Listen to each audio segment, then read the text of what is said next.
हम कहते हैं कि आप अपराधियों के साथ जिस तरीके का सुलूक करना है करिए, लेकिन बराबर का सुलूक करिए। सियासत करने वाले भारतीय जनता पार्टी और जनता दल यूनाइटेड के लोग आके अपराधी की जाति बताते हैं, उनको शर्म नहीं आती है? इनकाउंटर ना हो तब भी सवाल करते हैं, इनकाउंटर हो जाए तब भी आप लोग। हम सवाल ये करते हैं कि अपराधियों की कोई जाति नहीं होती।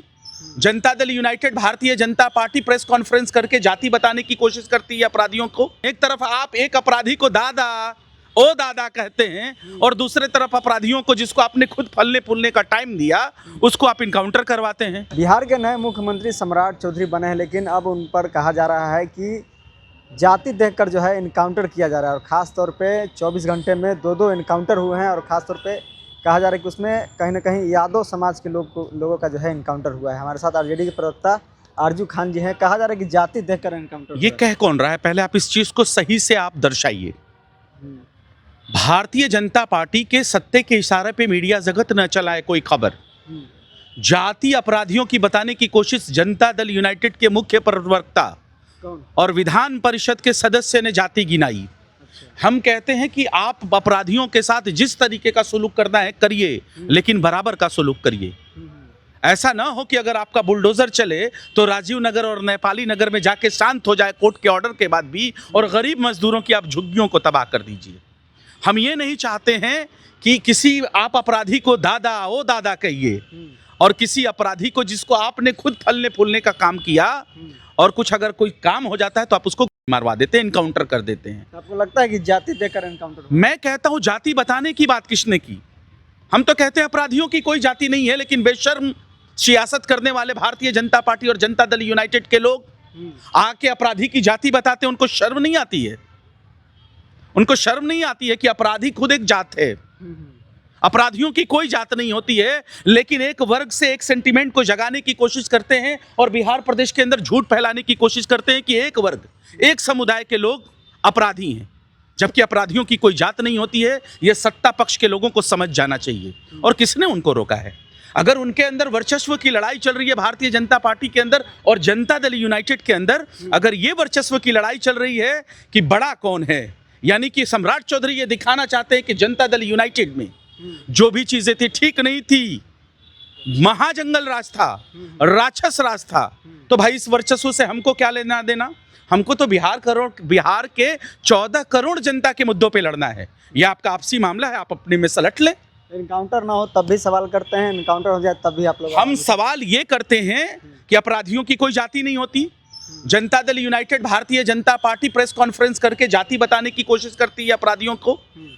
और दूसरी बात, अगर आप कार्रवाई करते हैं और दूसरे की तरफ डिस्क्रिमिनेट करते हैं, कार्रवाई नहीं करते हैं, एक तरफ आप एक अपराधी को दादा ओ दादा कहते हैं और दूसरे तरफ अपराधियों को, जिसको आपने खुद फलने फूलने का टाइम दिया, उसको आप इनकाउंटर करवाते हैं, तो आपके अंदर तो वर्चस्व की लड़ाई है। हमको तो बिहार के 14 करोड़ जनता के चीजों से, उनके सरकार से लेना देना है। हम विपक्षी पार्टी हैं स्पष्ट रूप से, और हमारा काम है कि 14 करोड़ बिहारियों की आवाज उठाएं। अब आपने तो ये मान लिया ना, भारतीय जनता पार्टी ने, कि जनता दल यूनाइटेड की 2 दशकों से जो सरकार थी वो नकारा थी, निकम्मी थी, कूड़ेदान से भी खराब थी, रद्दी माल से भी बुरे हालत में थी जनता दल यूनाइटेड।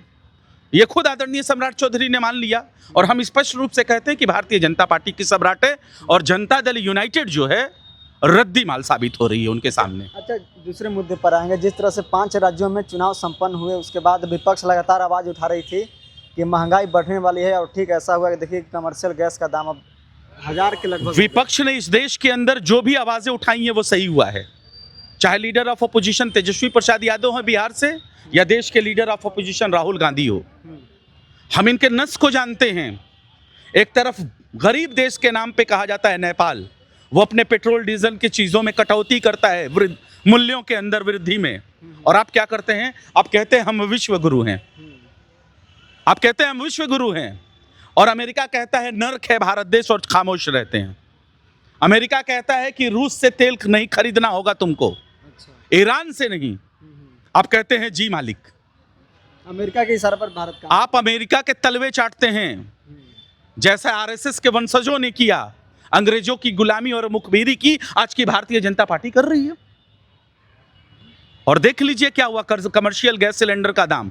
अभी 4-5-10 दिन और देखिए ना, पेट्रोल डीजल में देखिएगा किस तरीके से बढ़ोतरी हो गई होगी। पेट्रोल डीजल का भी दाम और ये इतने बेशर्म हैं कि पहले के देख लीजिए, आज से अगर 11 साल पहले अगर पीछे चले जाते हैं आप, तो जो इलेक्शन कमिश्नर जो इलेक्शन करवाता था, इलेक्शन कमीशन, उसके बाद मत पेटियों के साथ, ईवीएम के साथ विपक्षी पार्टी या सत्ता पक्ष के लोग जाते थे स्ट्रांग रूम, तब ईवीएम को जमा करते थे और अपने घर आ जाते थे।